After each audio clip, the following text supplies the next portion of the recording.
Welcome to The Grant, the EU funding podcast.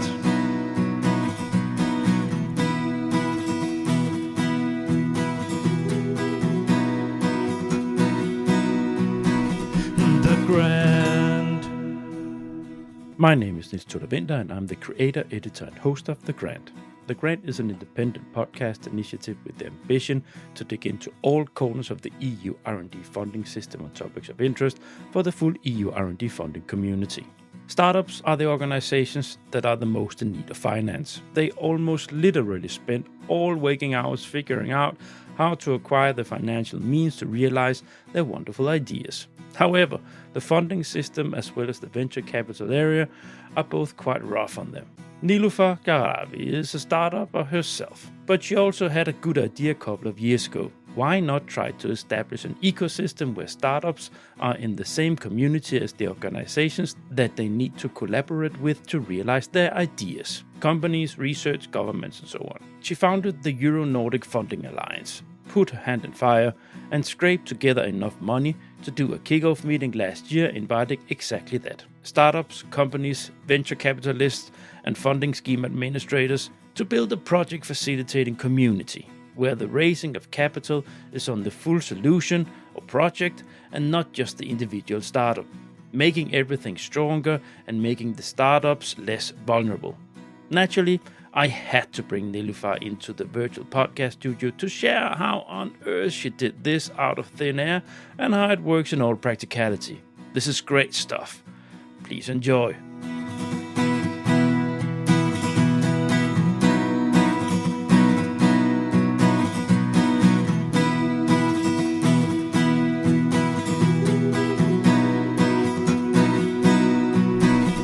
The Grant. Welcome to The Grant, the EU funding podcast.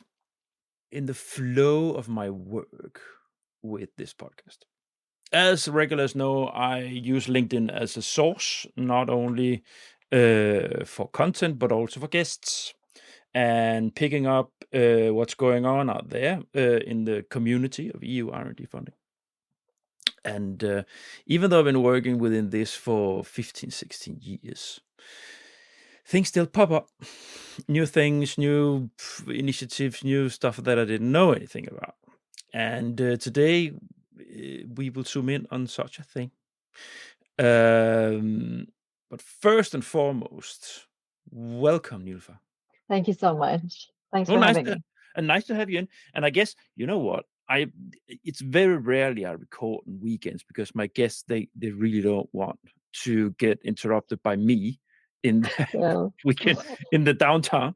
But you seem to be working all the time, so it suited you perfectly very well. Happy about it. Niloufar, shortly, can you introduce yourself? yes, absolutely. So my name is Niloufar Gharavi. Everyone calls me Nilu. I'm originally from Iran, but now I'm sitting in Norway and having a conversation with you in Oslo. And yeah, by profession, I'm a systemic designer. I have done multiple types of design from architecture to product, but systemic design is really what I work with a lot. And yeah, I come from a super entrepreneurial family, like 5 generations. So we have been building companies and startups all our lives. Mm. So that, of course, influences the journey so much. And that's what I do now as well. Yeah, got it through the mother milk, as we say in Danish. Yeah, right. Uh, Exactly.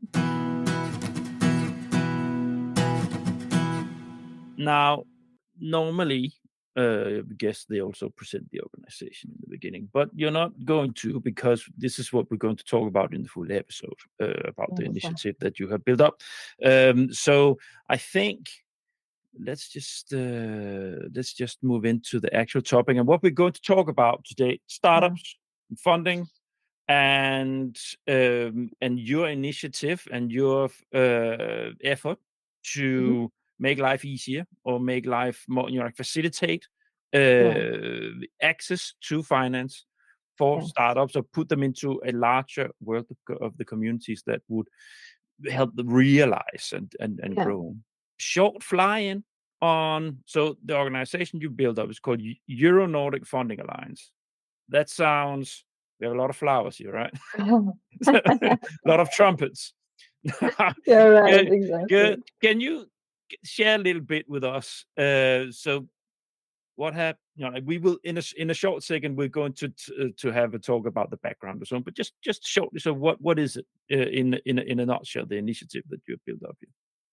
The initiative really comes from my background as well, that we could touch upon later, as someone that has built startups and multiple projects.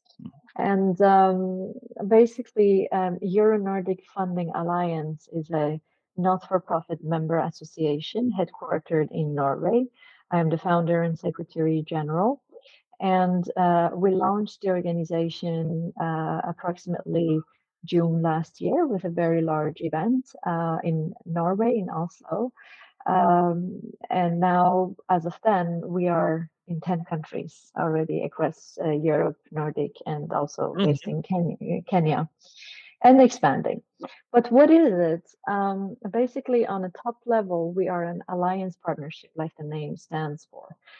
We are an alliance partnership of member associations, like, for example, Abelia, which is the largest SME network in Norway under the Ministry of Foreign Affairs. They are close, good friends. We at the same time have alliance partners as accelerators, incubators, because they have access to startups and multiple deal flow when it comes to innovation. We have chambers, municipalities, multiple of them, and as well as universities and research institutions as our alliance partners. With this alliance partnership, we are able to give a combination of multiple services and supports to our members. Members are startups, SMEs, again, sometimes municipalities, universities, depending on the level, but mostly SMEs and startups, I would say. And in a nutshell, companies and founders with very impact-driven projects. They're really after, and they require, a lot of resources, international partnership, as well as funding. So that's really the setup. It's a very, very light setup. That's why, and it's so much partnership based. That's why we have been able to expand very fast in multiple countries, because people have seen the need of such a kind of service to be facilitated and accessible to multiple stakeholders.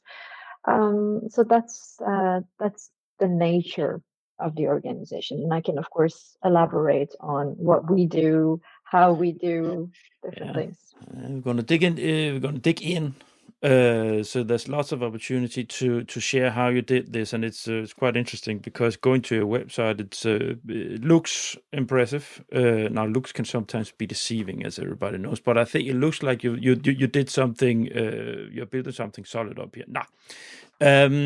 Thanks. Now, next block, understanding Euro Nordic Funding Alliance. So now let's look into, I would like to dig a little bit into background and motivation for starting this. So where did this start? So, ref the background I briefly mentioned, coming from, generations of entrepreneurs, and having started my first startup or business when I was 16, I have been doing this for a very long time. When I immigrated from Iran to Norway, I became suddenly an immigrant from Iran, which was a completely different identity than I would anticipated before coming in.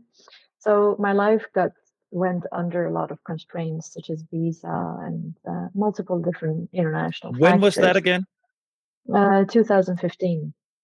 Okay, that's I came to study, like, super light. It was a wonderful life, wonderful expansion. I wanted to expand my world view, but then there were a lot of constraints with it. So I couldn't own companies. I couldn't do startups. I couldn't build projects. It was like a lot of different things. So I took my time and kind of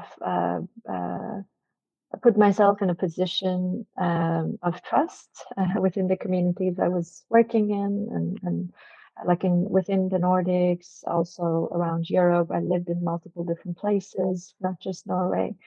And long story short, throughout fundraising for some of my projects that later I started when I was a bit more established, I realized that the venture capital, especially before COVID, just a bit before COVID and during COVID, when getting investments into our projects and startups were quite difficult. And that is when I started looking into public grants. Yeah. I got introduced by some parties in Norway that was one of their sources of income. And I at the time I had a project which was about supporting asylum seekers and people in transit to become entrepreneurs. Yeah. So I wanted to develop that further and fund it. We tried one time with a large partnership, like 6 countries, on Erasmus Plus program. We failed, and then on a second try we got the project. And through this, I started traveling around and get to know the EU Commission community, all the expert organizations that have a very interesting business model. Actually, they are like a venture studio that we do in the startup ecosystem, but their income model, instead of going to venture capital companies or raise a licensed fund or from LPs, is basically getting money from building projects and getting money from EU Commission, which is very interesting. It was to me. So, I saw multiple different gaps in this and opportunities. The gap was that especially a lot of Nordic companies were missing out on the opportunities that EU offers. And at the same time, a lot of EU-based companies were not aware of the opportunities that the Nordic funds were kind of capable of. And they were encouraging a lot of other international partnerships to get established. At the same time, I realized that the quality of the applications that the EU expert companies are offering could be increased, and they were like missing that top-notch startup innovation that we do. So there were like multiple things. So I wasn't sure if this is something that other people gonna like. So I did a large event, which was June last year, 2023, and brought the key stakeholders in Norway, at least, that work with innovation, as I mentioned, accelerators, municipality, blah, blah, blah. And also a lot of those EU expert organizations from across EU. And suddenly at the event, we had the ambassador of Colombia sitting for 2 full days. Suddenly it was like some stakeholders from Africa joining in. And everyone kind of confirmed the need of this streamlining. So that's really where it started. Yeah. It's just you. No. It started just you, yeah? Yeah, at the beginning it was just me. I invited some people that were expert in EU to join me. It didn't work out at the beginning. Then some other partners joined me. They were like advisors to grow this, and now they are more involved as well. But it took some time. The first thing comes to mind, as also my dear listeners, is that how does she live? So this means that how did you finance the startup of it? Oh, it was well. Whatever you can release. At the beginning, no. I mean, at the beginning, it's all pocket money. Yeah. It was like completely bootstrapping from my side. The costs of the event. So I even had some loss on the event that we did, like financially on it. But it's just for long-term development. Now we are a bit at a different stage, of course. Yeah. So my best guess is that that event created some noise, and you through that would be able to engage members, paying members. Yes, it brought. It took some time to actually engage members, because I realized that the understanding of the need was a lot kind of resonated through the eyes of professional stakeholders, like the ones who have created accelerators, incubators, or research institutions. because they know these environments very well. But when it comes to startups and SMEs who are actually going to be our paying members, and it's a very little yearly fee, they were quite skeptic about this whole public funding thing for the right reasons, actually, because it's very bureaucratic, it takes a lot of time. Sometimes it risks startups having spent a lot of time on this and then not getting results. So, and also it's quite complicated. They don't know It how is. which grants go, what. Yeah. So I had to kind of do a lot of different, give a lot of different talks, be interviewed multiple times, be on multiple conferences and stages to continuously talk about this. Yeah. And also we hold various events ourselves. So now, in a way, it's slowly rigging up. Yeah. All right. So if you look a little bit about how did you structure it? So so one thing is having the idea and one thing is the mission, and you're right. So, but how did you, you're right? How what is, so you offer some service and do you have board? Mm-hmm. So we, I'm a systemic designer. I love, Yeah. I love Oh, so putting you like to pieces of. jam on the Uh, organizational structure. yeah, that's in a way, Ooh, my we need design. another working group here. Yeah, that's in a way, really the work of design. So what was the structure? It was really the alliance partnership at the beginning. I had to sell the vision. I mean, not commercially, but really convince professional stakeholders that this is important. And also, it is a sense of community. So when I was able to bring all those top-notch people under one roof and give them the stage to really talk about the dilemmas and the problems, last year was funny. We had we had a morning, uh, the first morning session was quite incredible because we started by some of the donor organizations representative coming and introducing their grants. So from NURAD, that does a lot of help in development countries. We had NOREC, NORFund, Innovation Norway. They're all donor organizations, so they talked about it. And then there was a panel between them, and the funny thing was that they were not aware of each other. So even it was interesting for themselves to hear each other's out. And then after that, there was another panel with investment arms, like a very famous investor in Norway. And it was accelerators, incubators, some of the largest innovation players in Norway and also to some level Nordic. And they were all talking about that, it's difficult, it's about the risks of all these grants, and kind of they were showing sharp elbows back to the grants and donor organizations. And then what was really cool, and I did plan it, but I didn't plan it as so well as it turned out to become. I brought the donor organizations representatives back on the stage, and suddenly there was this 15, almost 20 people on the stage having proper conversation on both sides. Yeah. And I think that brought a very, very, very much credibility and a sense of community, sense of urgency to the whole. It was like a movement, I Yeah. would say. So after that, so now systemic designer, a lot of positive developments in this first event. So how did you calibrate that into shaping the initiative afterwards? Yeah, so it was after this event that I actually registered the organization in Okay. Norway. It's a Yeah. So you not-for-profit. didn't have a VAT number or anything? No, at the beginning we were kind of running it on because I really wanted to see if this works. Yeah. It was a big initiative, and when I got all those positive inputs, I got the confidence to really establish it.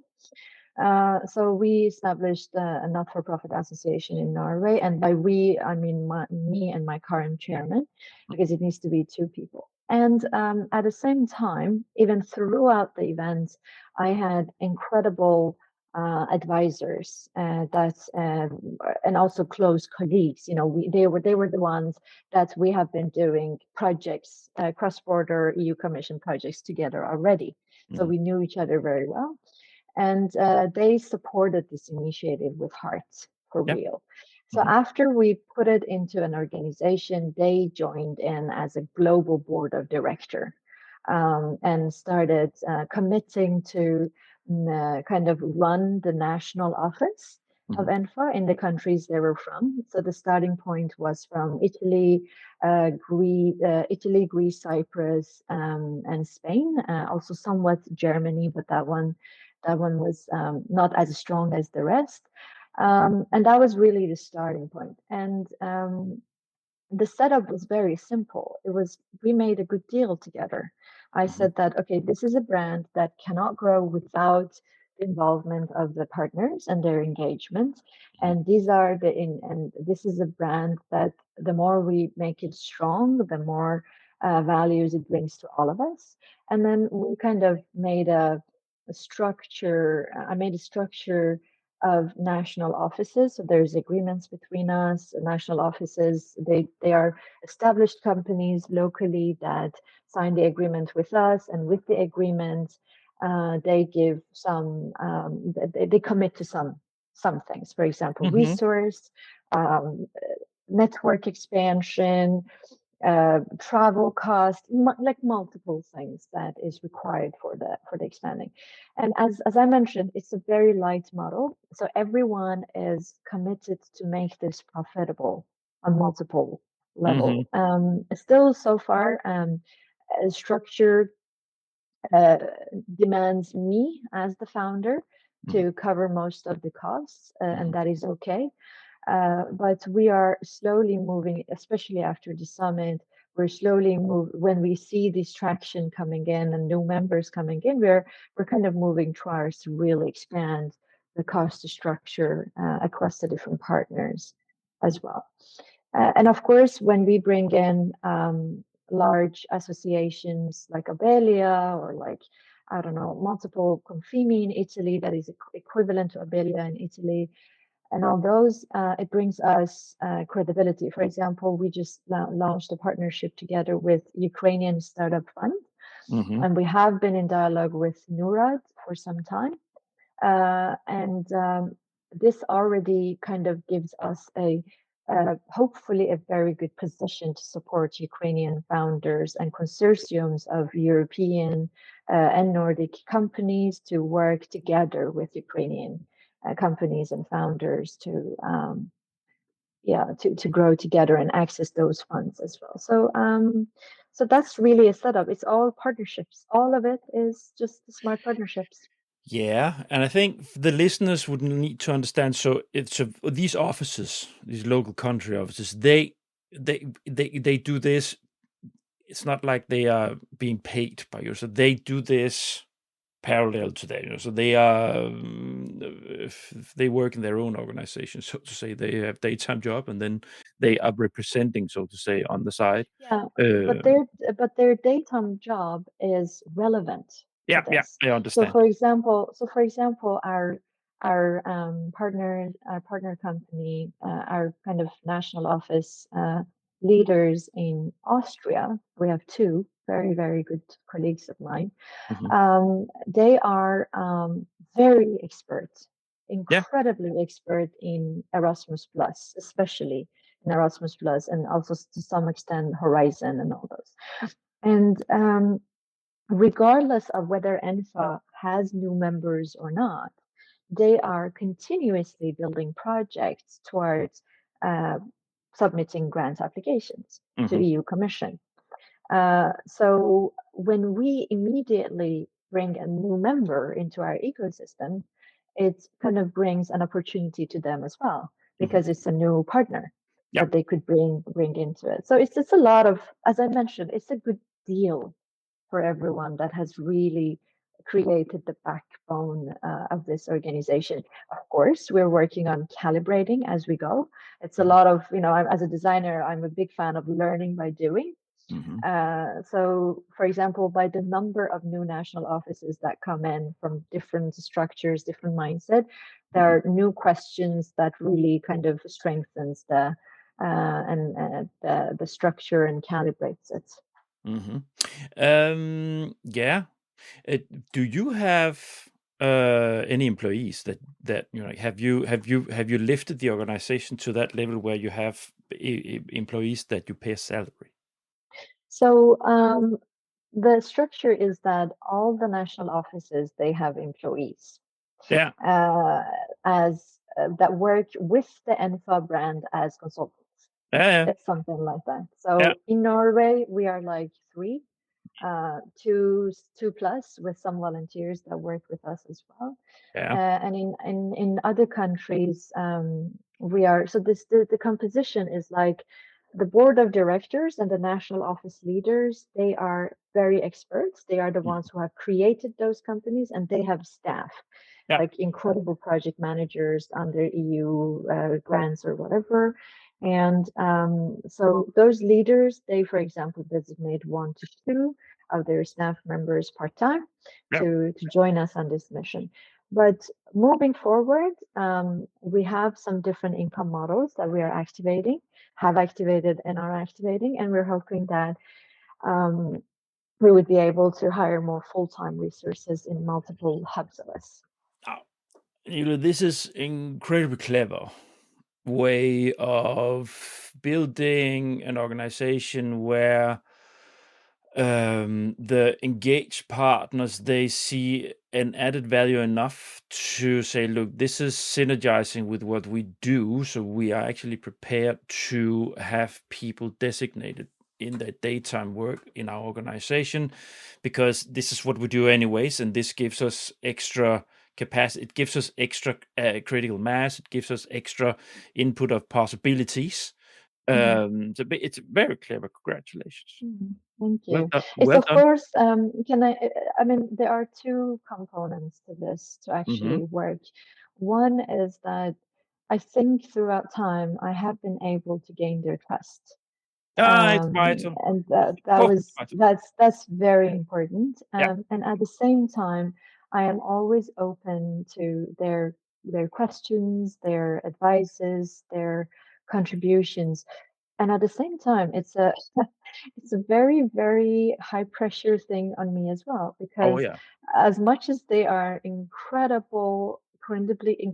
kind and positive, and it's a good deal for everyone, but just having their commitment to making this mission work and the trust that they put in me.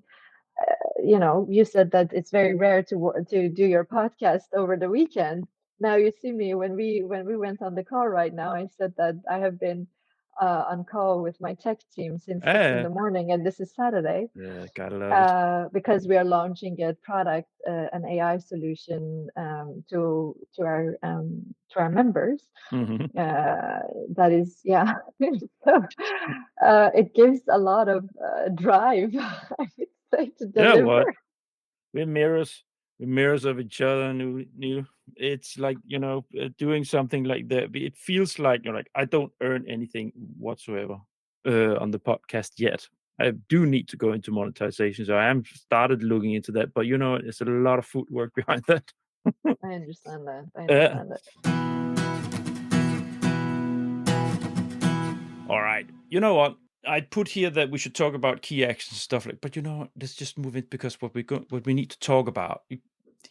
This whole thing is about funding, and the next blocks, they are about how you work with the funding, how you do this Yeah. holistic approach with funding and venture capital connect, and so on and so forth. So let's Mm. just go into the next block on how you're working with the funding, because that was the motivation in the first place.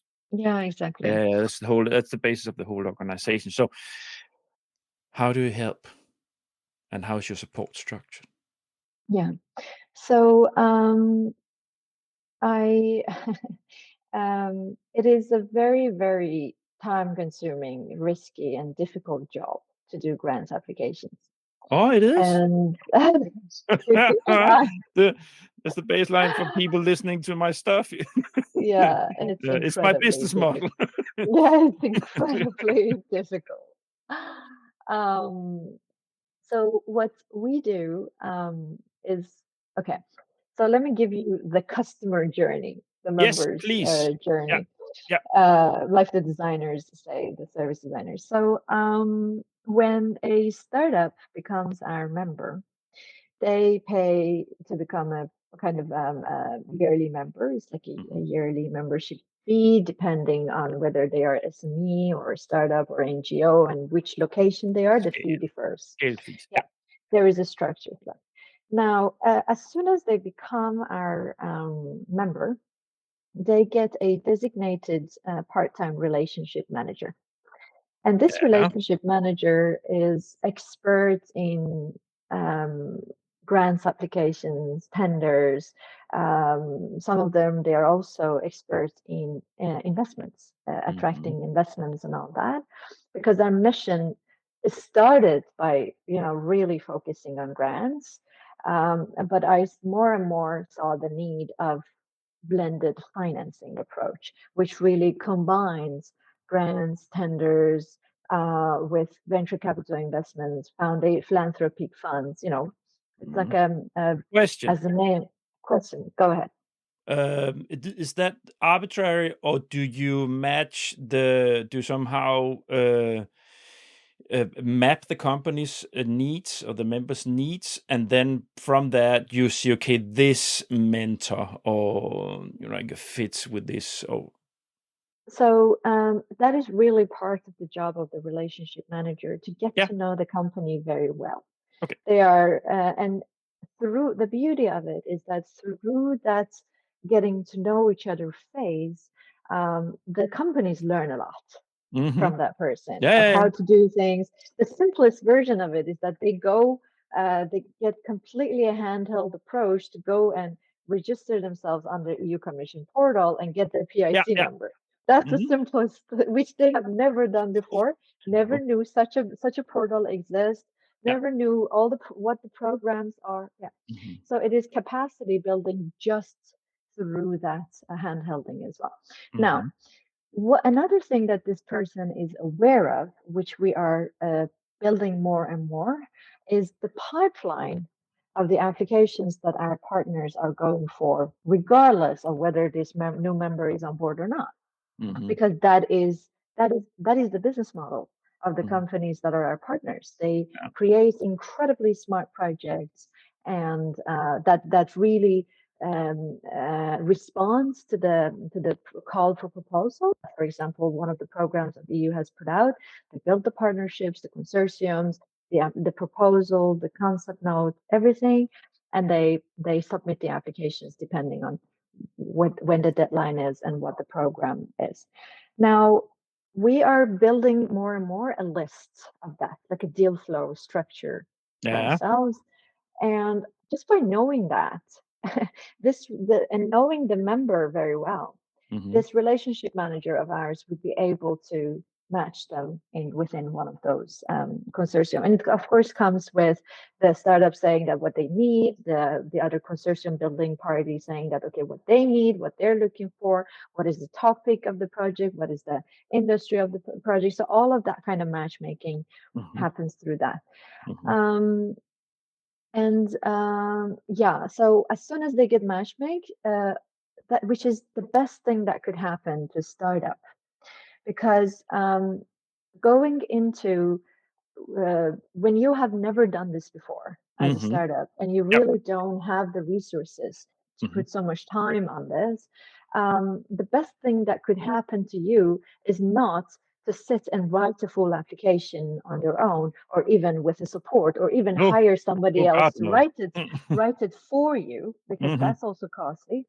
But just being able to have access to this deal flow of applications and being match-made in them is a big opportunity. So some of our members, for example, by the deadline we had last Monday, which got extended to this weekend for Erasmus Plus, some of them they got into 2 applications at the same time. And this was this is like the smallest key action program, the smallest budget, the smallest Consortium Building Act. So just go to the next ones, larger ones, bigger deadlines, all of that.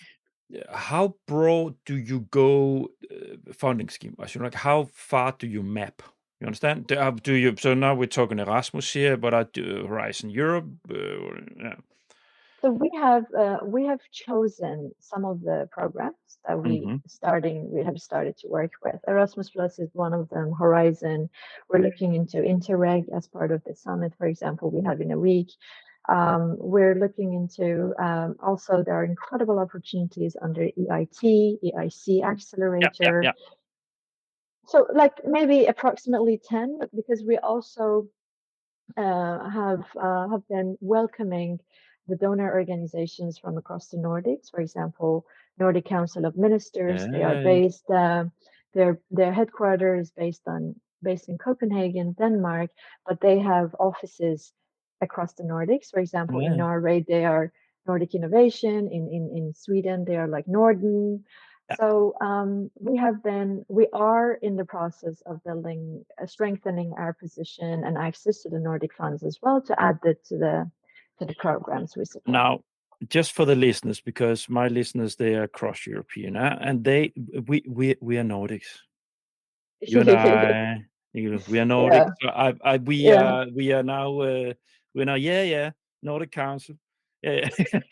Now, to make sure everybody understands what that is. So for you listeners out there, I'm going to make it short, but historically there's been a close connection between the Nordic countries, also on the ministerial level. Actually all the way back to after Second World War, when you had the big international organizations forming, the European Community, NATO, and so on. Back then, there was a certain move towards if the Nordic countries were supposed to be having a defense alliance or should having an economic community, what is now equal to what is now the EU.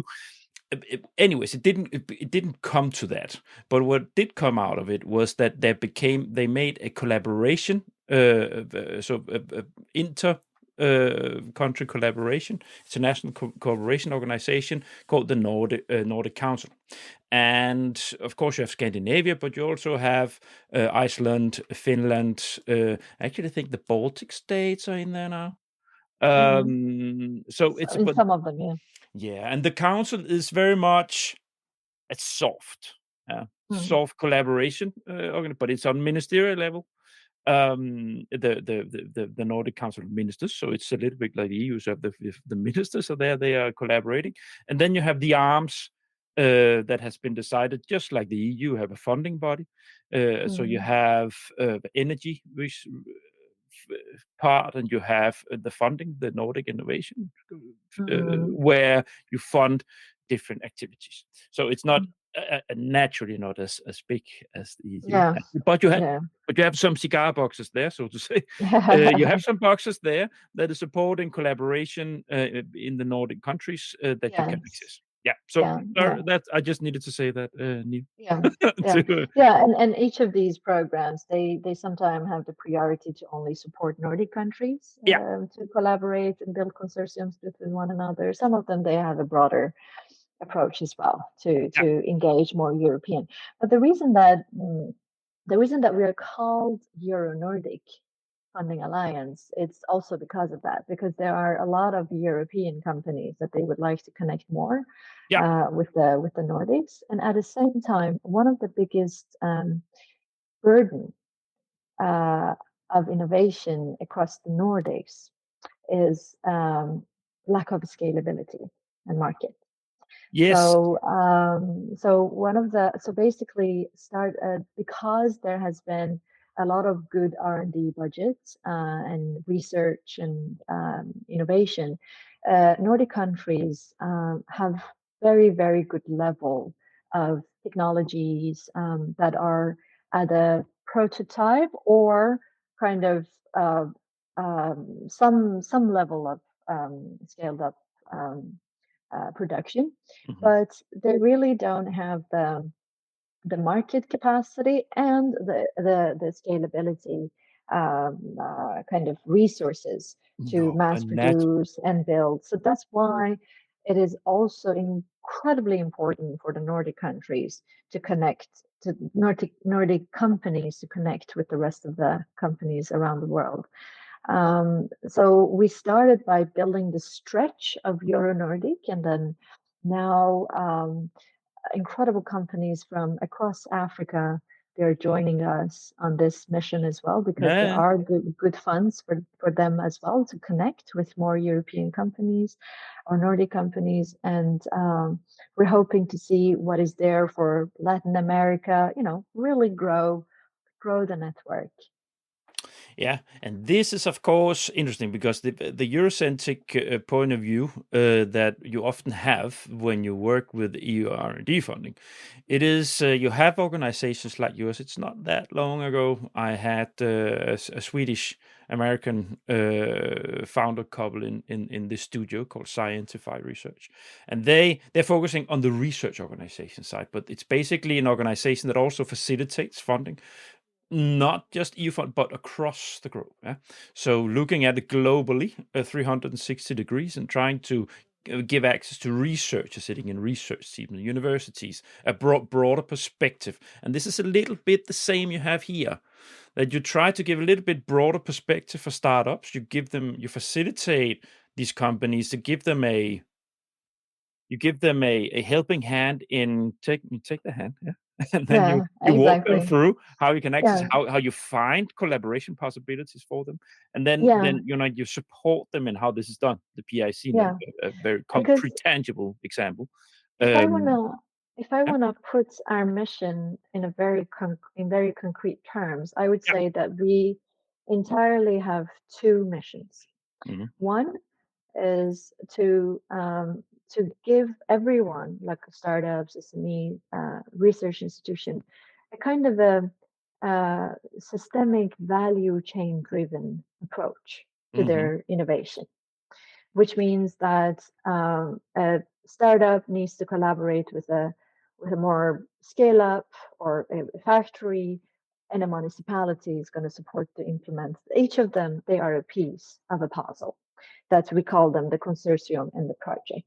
So it's incredibly important, because I mean, even if the startup gets, for example, $1 million or $2 million and grow into a scale up, go through their pre-seed, seed, and Series A, Series B, and all of those stages, and grow their valuation, still, they are dependent on building international partnerships, access to different markets, and grow their production, find implementation, like all of that. So instead of putting the money in one company at the beginning and fueling them up to go and find and build partnerships, we built the partnerships and put the money in the partnership. yeah, yeah, That's really, but then the money can't be just grants or just venture capital investment anymore. On a second purpose we have, as I mentioned, there are two, we need to support these consortiums with blended financing approach as well. They also, the financing part, need to come together. And that actually, this idea of the blended financing, it came to me from listening. I was invited to speak at the Iceland Innovation Week. mhm, Incredible people. I really recommend it. And there were venture capital company, wonderful woman from Denmark, actually, very large venture capital company. They actually stated the problem. They said that, okay, we have put very good amount of money in our startups. They have become scale ups now, but they reach a valley of death again, especially companies that work with value chains such as food, mhm, health, yeah, agriculture, that are quite ocean, that are quite infrastructural. mhm, It's not enough. They finish the money, and before finishing it, they start going to larger LPs and larger funds and try to fundraise again. But mhm, that again is not enough. mhm. So they actually emphasize the importance of engaging or encouraging their portfolio companies to go and look into public grants and tenders. Yeah. Yeah, and there we go to the square root added value of doing publicly funded projects.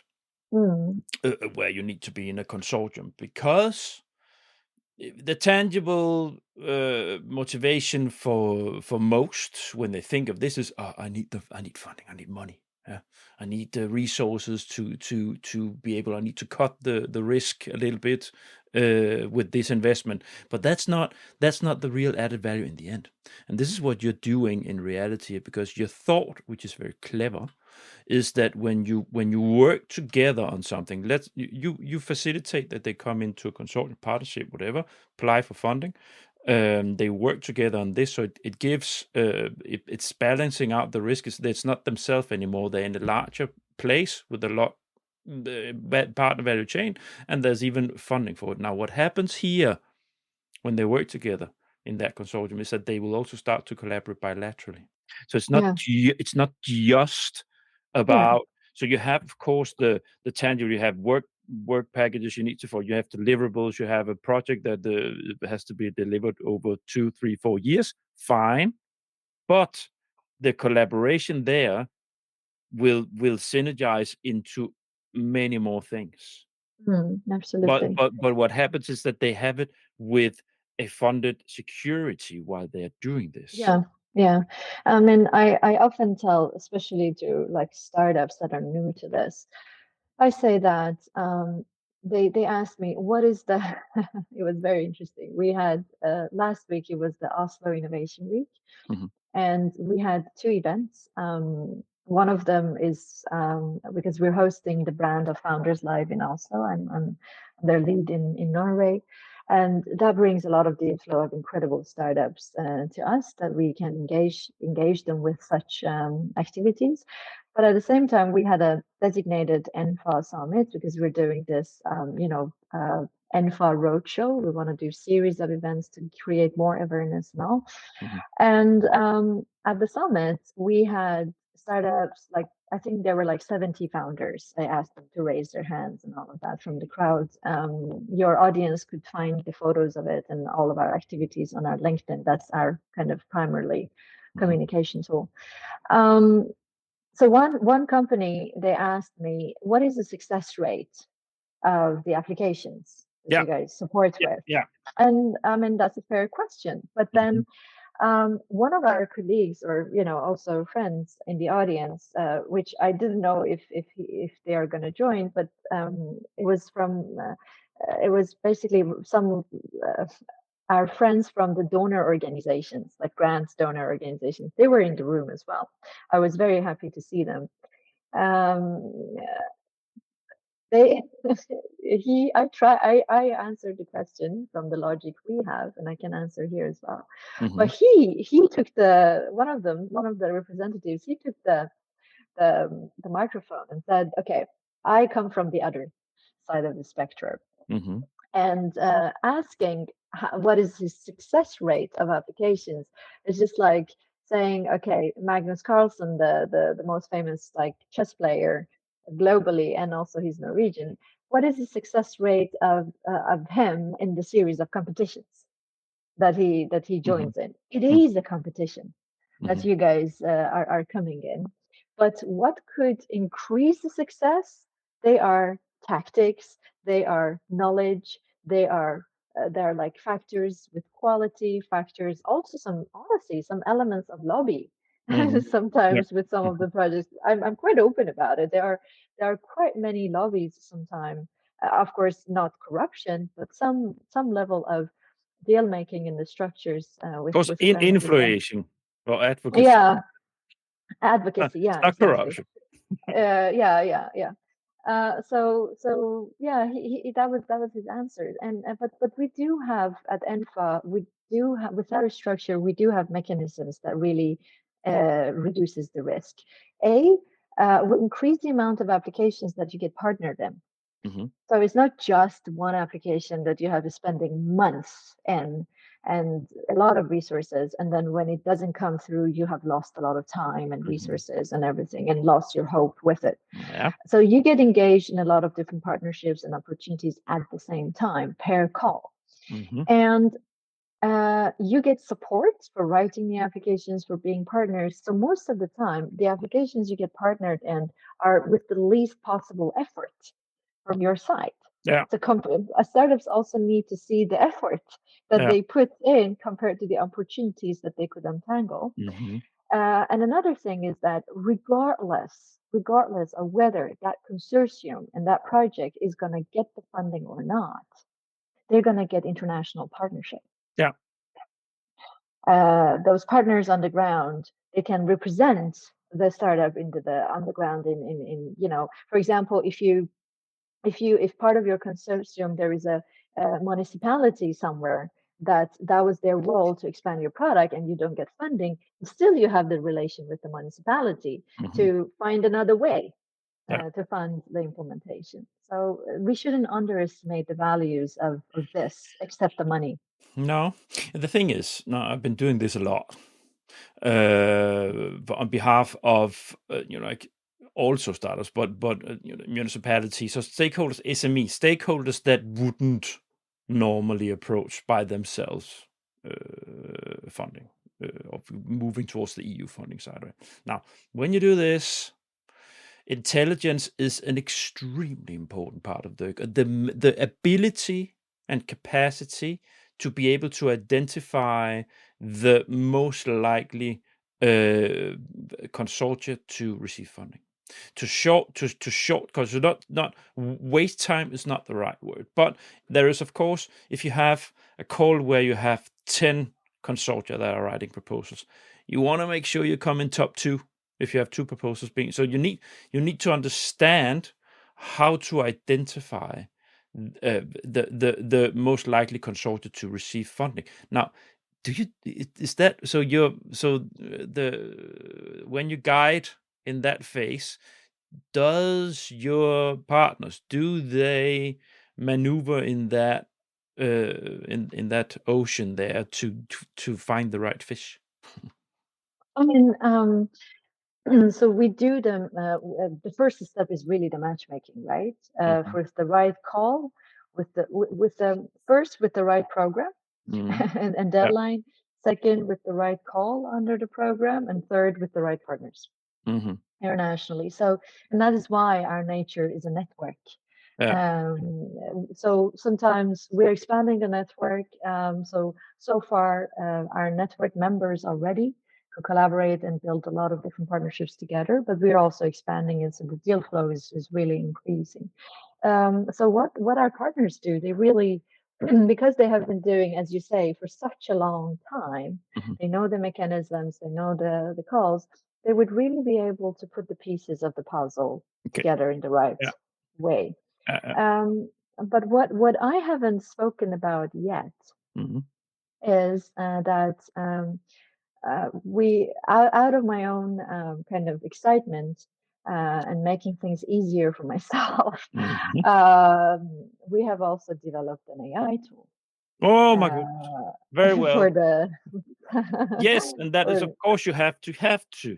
You have. yeah, exactly, Yeah. exactly. So to increase the intelligence that you just talked about, to also we facilitate them to do, we also need something to facilitate us to facilitate them.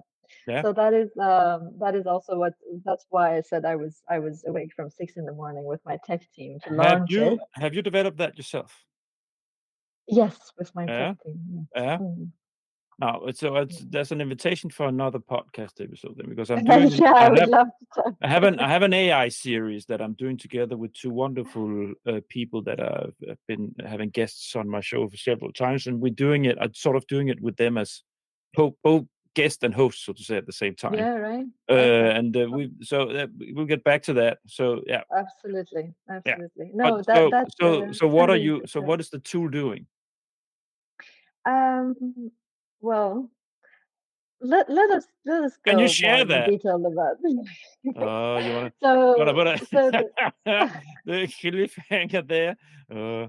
Yeah, because this is gonna come out quite soon. So if you wanna, I perfectly understand. Don't yeah, worry. Yeah, I would talk more about it when all the features that we are developing got are it. launched. You have a standing Then invitation. then I'm gonna talk to the media about it because it's gonna be it's honestly it's revolutionary. Yeah. Remember to mention to the media that you heard it first in the grant. Absolutely, absolutely. We Pushing support my each own. other. We support each other. Yeah. No. I'm just throwing a glance at the rundown here to make sure that I sort of, because I made two blogs. I made the funding VC connection but it's sort of blurring together. I kind of knew that actually Yeah. when I looked at it again this morning. Anyways, so um, you, how much does so this body, this mentor is that you have there, that you, how much do they follow? So now let's just make a scenario. That person takes them in, and you successfully facilitate to come through a consortium funding. Do they continue following them? You understand the Like question? us, you mean? Yeah. Yeah. Do they keep? It's sort of Yeah. is Yeah. there a string connected Yeah. between the startup and the I facilitator, understand. I understand. or do they leave them and say now you can fly? Or Yeah. how does this? How do you work with that? Or maybe you can't even tell me because you just started here. Yeah, I mean, no, What's we the have had idea? some success. We have had some successful cases already, even Yeah. in a short time now. Mm, But of course, throughout times, we would be able to, when the results of these new applications come out, then we really have something solid to show. mhm. But I would say that we would rather not to be operationally involved because that is not our mandate. Yeah. Um, so we kind of let them own the project, grow the project, and be partners in it. Um, but also, our joy really is to put the projects together, because I wouldn't say that we just do matchmaking. That's Mhm. not what we do. Nah. We support them. Like again, Ref being a systemic designer, we create projects. Let me give you a very concrete example. Um, we do an annual summit after last year's launch. So now we're doing it in Stockholm. So we're having a Nordic mandate next year, likely in Copenhagen, with local partners such as Tech Barbecue. We're still discussing about it, but they're coming The to our tech summit. barbecue? The Tech Barbecue, yeah, they're Yeah. coming. They're coming to our summit, and they're going to be speaking at our summit as well. Yeah. But we haven't really closed down any partnership yet. But we started discussing. Mhm. And at the summit, for example, which is like it's not just a structure where there are speakers on the stage and everybody else sits and listens, and then maybe they do some networking. It's a proper workshop. There's Mhm. 2 days of sprints for project building and blended financing structures to come in. Now, for example, my team and I, we have access to all the lists of the companies that are coming, so we could already see their synergies Yeah. without even having had them in the room Yeah. or having met a lot of them. Mhm. So, for example, there's this startup from Norway coming. They have a kind of, I mean, they are rather kind of a seed startup towards a scale up, because they have a proof of the concept and kind of a project that works, a Mhm. product that works. So it is for clean water solutions, basically, Mhm. device for clean water, clean tap water, and that is portable, that is accessible, that is affordable, multiple different values with it. Now, we are encouraging. There was a company that approached me from Dubai, and they have a very, very interesting water distribution solution that is made for parts of the world that is struggling with drought, Mhm. or basically very, very hot climates like Dubai itself. And we're not sure yet still if they're coming, but let's say they come. Mhm. Because of time, there's also a very big convention happening in Dubai at the same time of our event. But let's say they come, and then we have the municipality, like some of the African municipalities. We have like ambassadors and all of those coming, and some participants from Africa, but also municipality coming. For example, let's take it Kisumu, like around Lake Victoria, and Africa is going into a drought problem. So just by having those three players, Mhm. putting them together, you already have a very well functioning project. Yeah. well, of course, there are multiple different elements, other elements that needs to come at hand. For example, the prototype needs to scale, meaning that there's a production factory needs to come in to support them. So, but that is what we do. That is, Yeah. we And are there, the creator of projects. and now we need to zoom a little bit out. Now we talked a little bit about the funding possibilities in the EU and the grants possibilities, Erasmus, Horizon, whatever, EIC, and so on.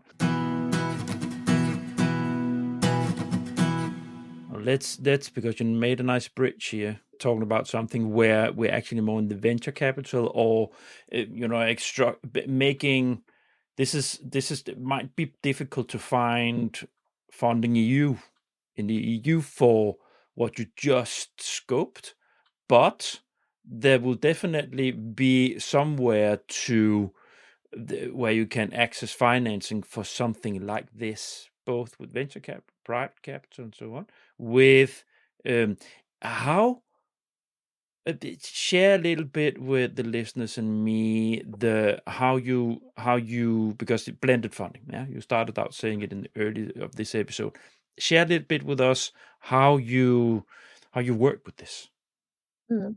So, I mean, I would say that still there are possibilities under grants that we could go to. For example, I mean, one of the very forward-leaning donor organization from Norway is called Norfund. They are the Norwegian Development Fund, and that's actually their mandate to develop projects in contexts like Africa, Latin America, India. And they actually go into very infrastructural projects like this. They have invested a lot in renewable energy, impact-driven investments. And there is another, NURAD is donor organizations. They give the money without having any equity or stake in the, and so they kind of complement each other. Very, very smart setup. Now, so I wouldn't say that the public funding wouldn't be able to support something like this. So they are both under EU and under Nordics. There are opportunities for that, and we're hoping to engage US into this equation as well as we have more proven projects. But okay, blended financing. Now, even when you in some of the fundings, like public funding, they partly fund your project. So you give a budget and they say, we cover 60% or 50%. The rest of it, you need to raise yourself. And that, of course, comes from foundations and philanthropy funds and venture capital investments. So a lot of people ask me, okay, where the money goes? Because when it's a consortium, how do you do that? We basically built a similar structure that we're testing. We're still kind of doing a few to really test it. But we have created a similar structure that the EU Commission has when they finance a consortium. There is a coordinator. There's a kind of there's a reliable coordinator in the application. Who is the legal representative? Who is the leader representative? And for example, in NURAD case, they need to be a local based, large, very, very resourceful organization. Then there needs to be a Norwegian arm to it. So they kind of work with this composition of parties and put their criteria on it. Different calls they have done. So we would be able to kind of fund the consortiums from the venture capital side or from the philanthropy funds through that as well. And especially we go for impact investments because they are more flexible and they can take a bit higher risk because they know that infrastructure projects is risky. There are market risks, environmental risks in all the investments, but because they see that the project is also backed by EU or NORAD and is also backed by another party, then they seek trust in one another. That's so it's not just one venture capital company putting all their money into one company. Yeah, and so facilitating access, like reaching out or flagging the need for capital. That's something that you do through the communities that you. Yeah. ENFA is basically a community brand business.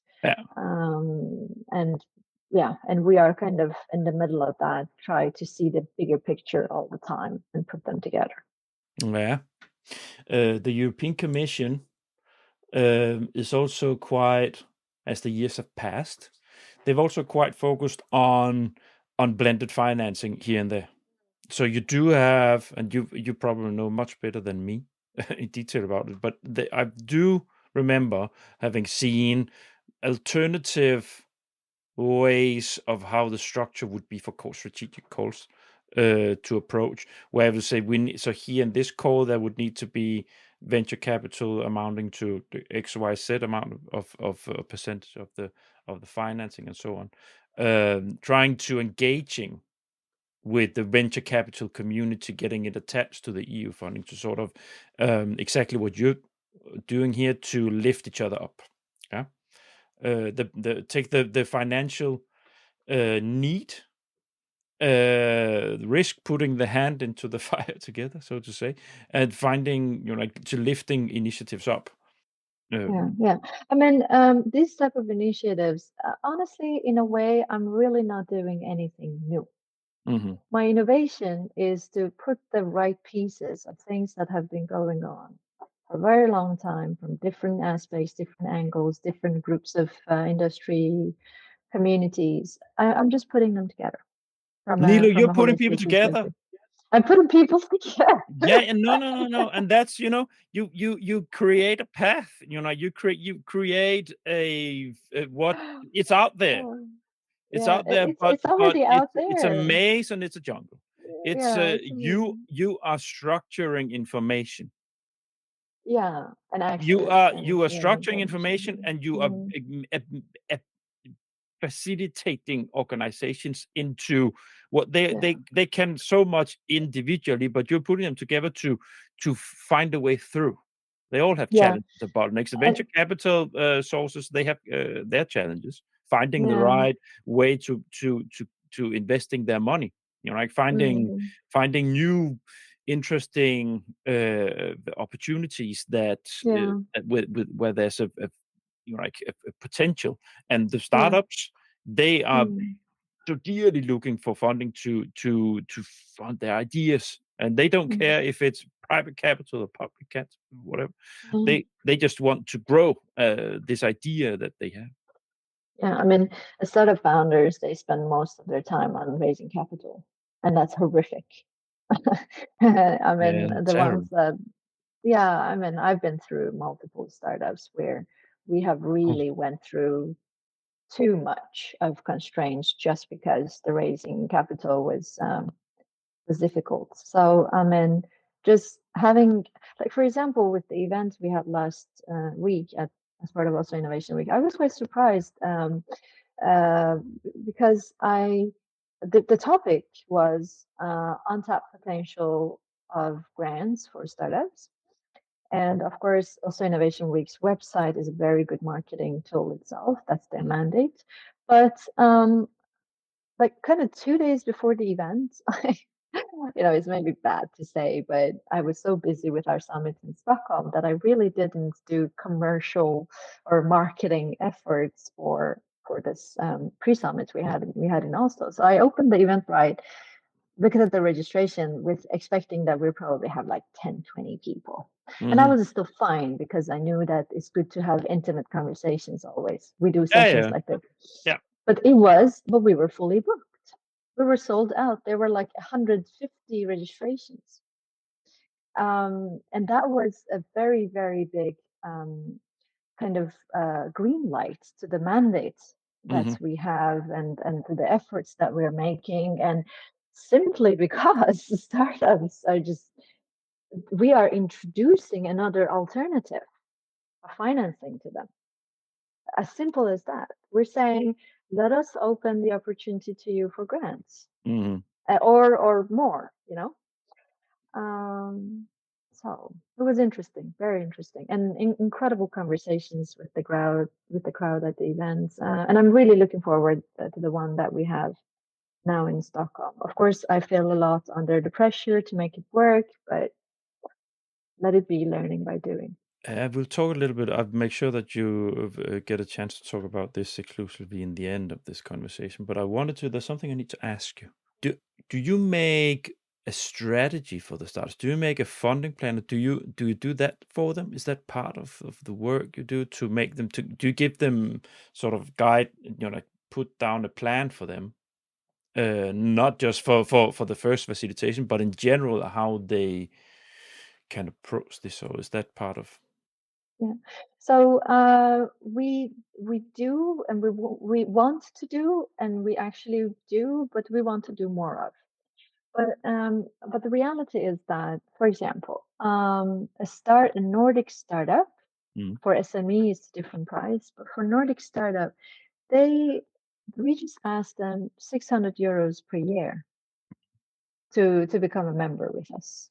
It's Right. literally nothing for Mm. the operational cost of all the efforts that we put for them. Mhm. Now, and of course, the designated person that is going to spend a lot of time with them. But we are looking for, as soon as we are able to, but we can't really increase the price on that level either. It doesn't No, even make sense. no. Longer term, I actually want to make the membership, especially for startups, free. After we are fully kind of sustainable with our own financing and structure. Yeah. But let's say as soon as I reach there, as soon as I feel that we are kind of more up and running with our own finances, let's say we even get a grant from EU to do this job for them. I mean, I'm Uh, advertising, I'm bringing more quality to their application. So let's say they fund us to do this, mhm. then of course that is the biggest joy for me, Mhm. especially. And I know for my partners to really sit down, develop their financial plan, develop their expansion plan, and execute it, support them with execution accordingly, like a venture studio style work, which is close to my heart. Yeah.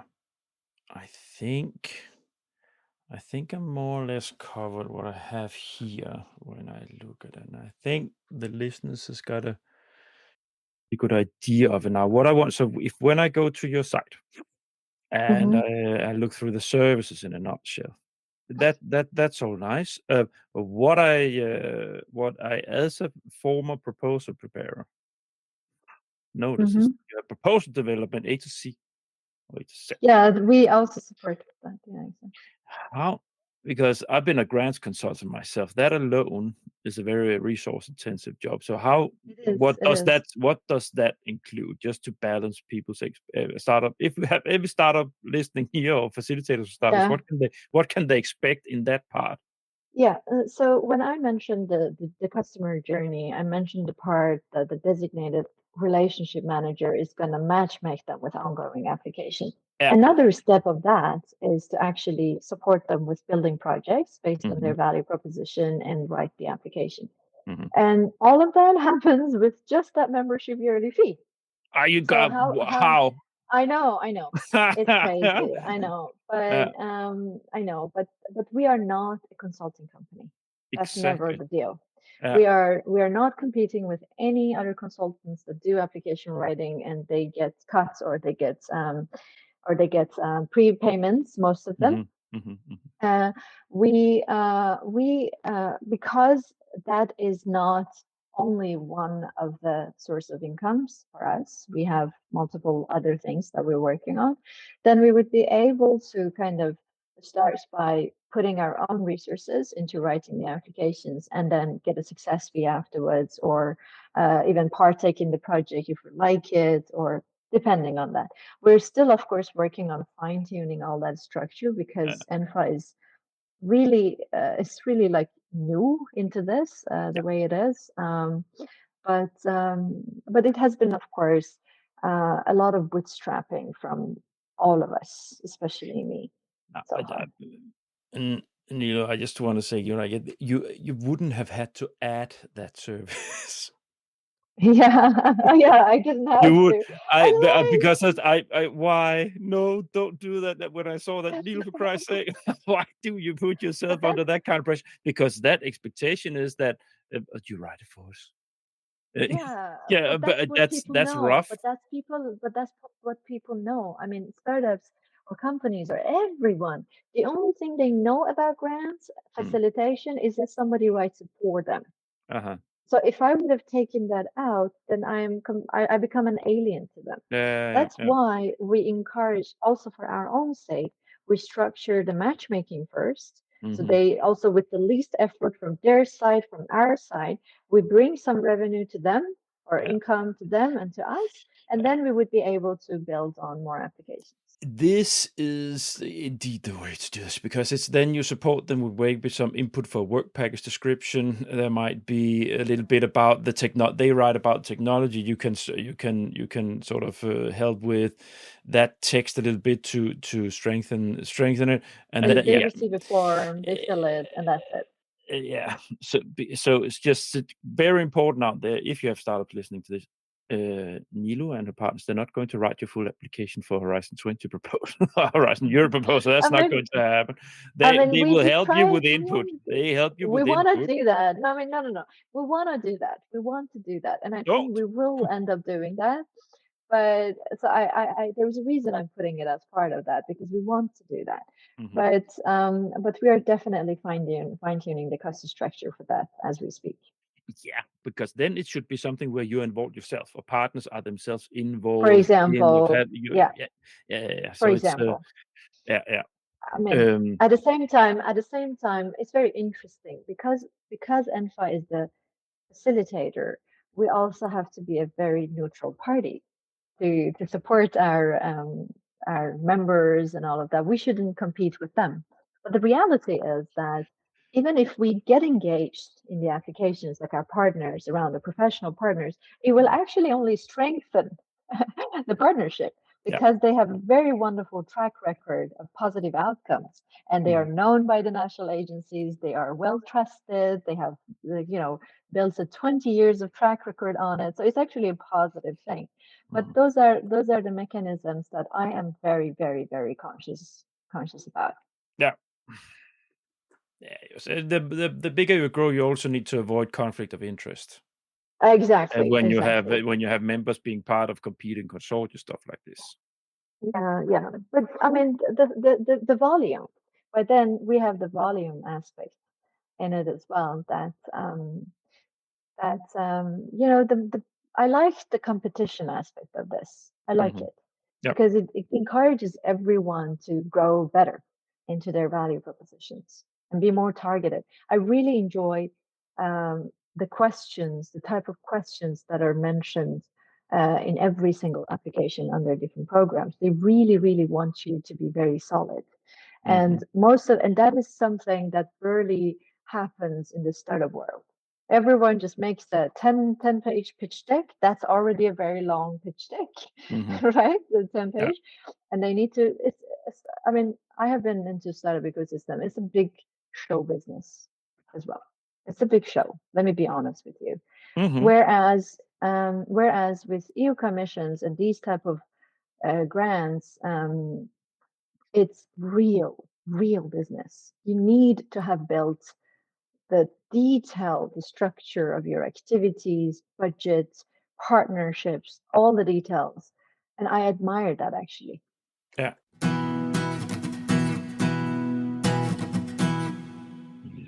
We have 3 small blocks left. I think we covered this very well. Okay. It's not the last time you're in here, so you'll have the chance to talk more about this in my podcast. That's fine. That I can promise you. I think we're already good. Yeah. Now, what I would like to put a practical examples. But that's only if you have something that makes sense to share. Where you really lifted something up, startup, or where you get this. You mentioned a thought example of. I mean, for example, we have a company. The founder, she came to one of our kind of capacity building workshops, and they are in fashion industry and shared clothing, like rental market for clothing that works a lot with sustainability and all that aspects. And she has a very interesting kind of add-on to her business that is community. Especially of women internationally. The moment that she described her project, like she just gave the first paragraph 3, 4 sentences. I was like, you're fantastic for an Erasmus Plus application. She came to us 2 months ago, I think, or maybe no, a bit while back, because we were just building the structure. And like now, a couple of days ago, she managed to submit an application, For Erasmus Plus, I Rasmus. can Yeah. call for Erasmus, which was written based on her value propositions by our partners. Yeah. And she's now the coordinator of the project. So the project Okay. is being submitted under the Norwegian National Agency. Yeah. And we will, I'll keep you posted about the results. Sure.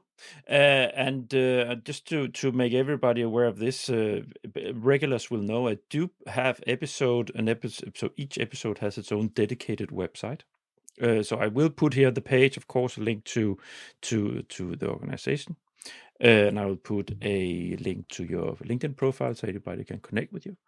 But if there is anything coming, I will update it if you get back to me, with results like this, where there's something, a project page, something like this, as a practical example. So I will update the website when that day comes, so you can see what can practically in the reality come out of the initiative they're doing here. Wonderful. Yeah. Future. Yeah, it's because I sometimes I ask these questions for you. I understand. That engage yourself. You put your neck out there, right? You stick it out, and you really try to build it. So where are you? I mean, so one of the things that we're gonna do throughout the summit, which we did last year as well, we're recording most of the conversations. Of course, it's consensually, like everyone knows about it. And one of our job is to really build summaries, like very, very specific insights, summaries about from the conversations, because all of them are expert. So ENFA, throughout this, throughout time, which so far has been quite short, but already big. So I wouldn't say it would be a long time, but maybe a couple of years.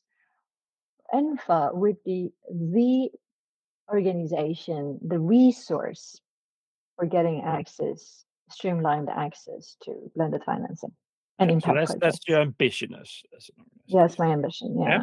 Yeah. We want to be where the startups turn back to and say, I have this incredible, because you know what is, there's a big gap as well right now, which is quite challenging. The investment appetite has changed. Even the very early stage pre-seed venture capital companies, or even business angels, like private investors, they want a revenue from a pre-seed startup. They expect revenue. And I'm like, before, it was like, okay, I'm a cool person, you're a cool person, you trust me, you like me, the team is good, the idea is good. Okay, just put a couple of hundred there, right? Now they need revenue, they need customers, they need partners. Give me and money. that is a real challenge for early stage startups. Very big challenge for early stage startups, which might have incredible ideas or technologies. Now this opens door to them. This opens door to really also accelerate the innovations that are higher risk, and put them in motion, basically. Yeah. Globally. Globally, oh my gosh, I love to build projects in Africa. I mean, imagine this project where there are, Nordic and European and African partners are collaborating. I mean, 3 days ago, it was the Norwegian African Business Association's summit here in Oslo. So there were like incredible parties from all over Africa here. And I went to the reception of the Ethiopian embassy, and they were basically there to present that we are investable. Ethiopia is investable. Gambia is investable. Come, we have resources, we have young people, we have, come and invest in us. But at the same time, it's a rough market. It's a very unclear market. There's a lot of political aspects to it, blah, blah, blah. But imagine that with this type of consortium mindset, we could reduce the risk of both investments and funding for very concrete initiatives. So that's my dream, really. Yeah, Large I think projects around the world. venture capital, return on investment talk, they increasingly want to see money on the table. Now, of course, in markets where you have a level of corruption that's high on Europe, for Yeah, instance, for or example. where you have war, you mentioned the Ukraine, there's the Yeah, actual threat that Ukraine yeah, will lose the war over the next years. We don't hope so, but it might be yeah, bumped back to the ages of yeah, eternity. Everything they yeah. invested in, from Russian shells, stuff like this is, of course, venture capitalists. They don't like the risk. So No, of I mean, course, even it's your task here when you go globally to sort of find your ways on where that can be done with as little risk as possible. yeah, Because there are I many have opportunities definitely, out there naturally. yeah, yeah. It's a little bit of a 0-1. Either the market is completely safe to put our money in, and it has good prospects, Mm. or it's going through conflict and we don't want to put money at all. Yeah, So I'm trying to see how we can fix the middle ground with this type of approach. no, almost done. Huh? Great We, conversation. yeah, of course it is. I've done this a lot, and I've had people. I had starters say before. Violetta Mm, Bolenkamp. Violetta mm, Bolenkamp. I don't know if you're connected with her, but she was in for talk about startups and funding. You might mm. want to connect with her if you don't know yet.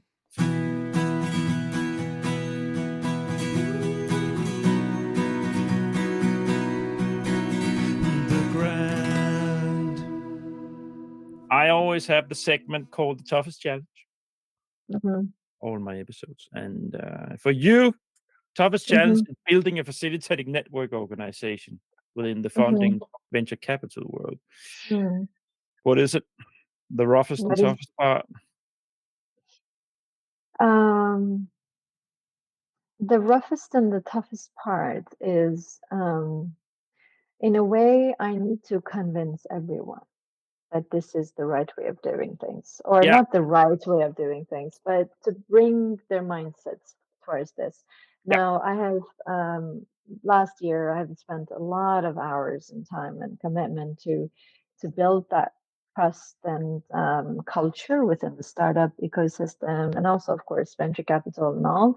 And when we have lots of incredible speakers now to our summit from the leading organizations across the Nordics and Europe and Africa coming, it's a complement to that. It's a positive feedback to that vision. But I think that fine tuning the mechanisms of how this will actually work per example Mm, is important, which is one of our mission of doing yeah, this in person sprints as well.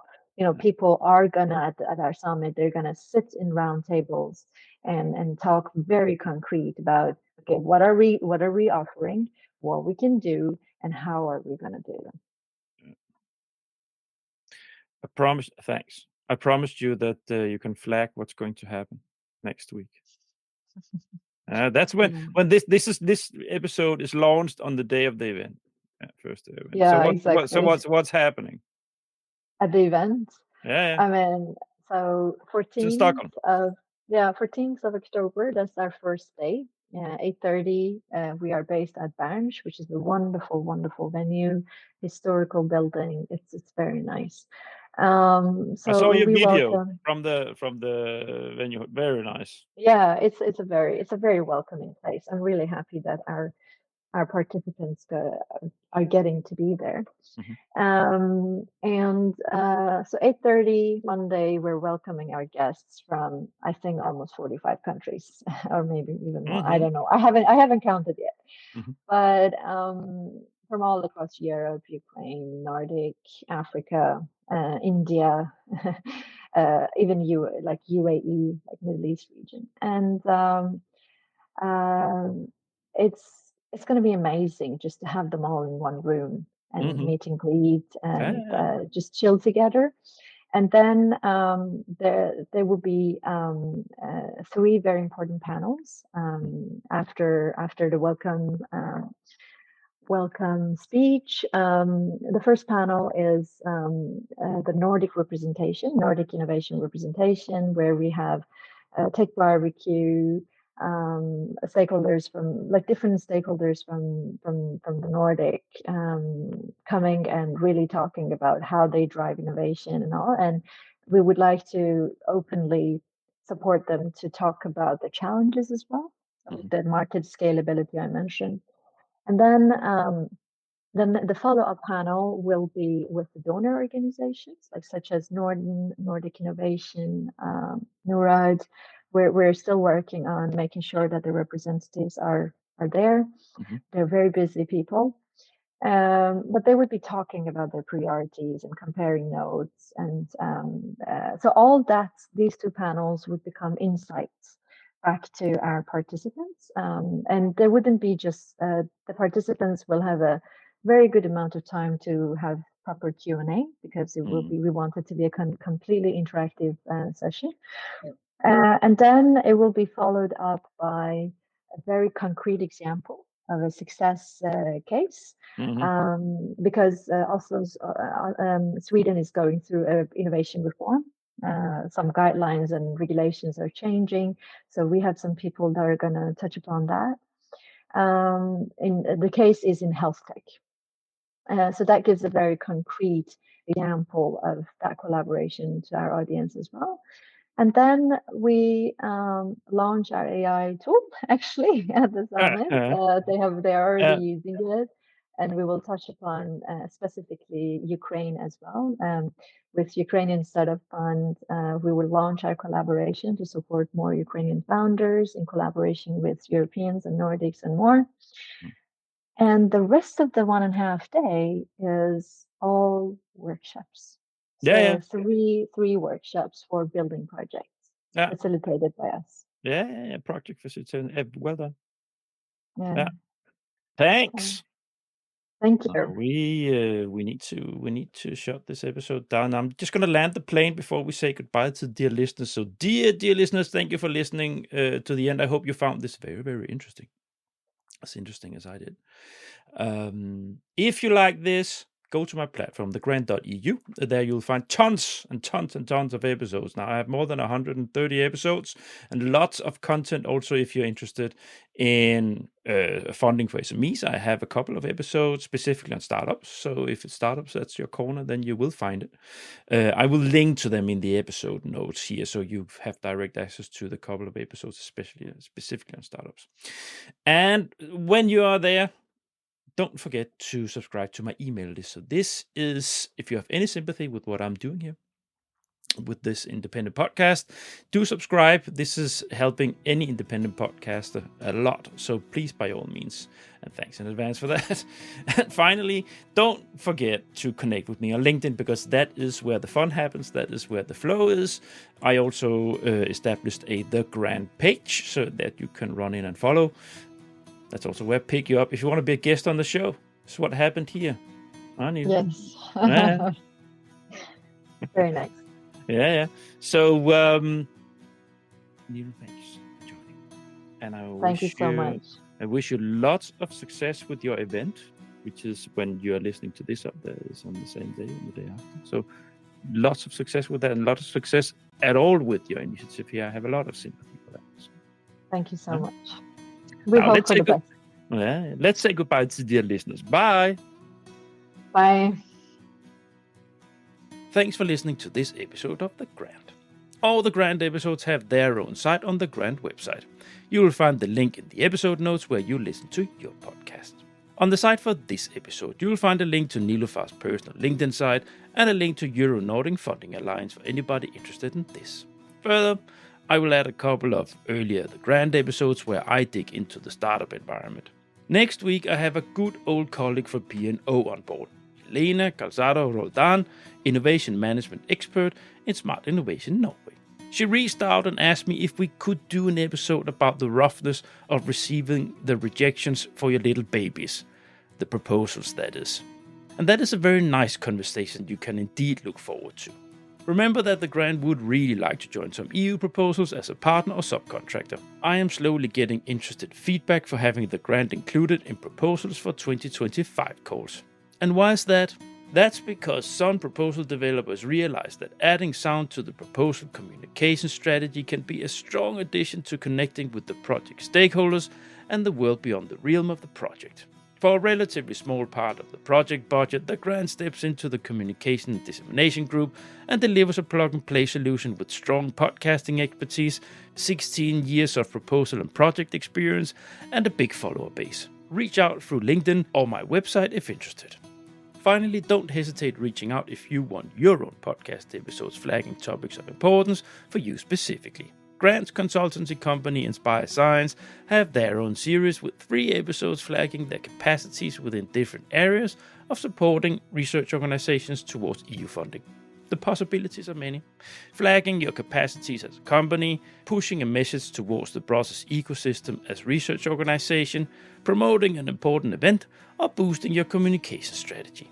The grant offers a plug-and-play solution with a podcast host with 16 years of experience within the EU R&D field, which secures the solidity of the content. I'm not a journalist, I'm a conversation partner that understands your perception. See you next week.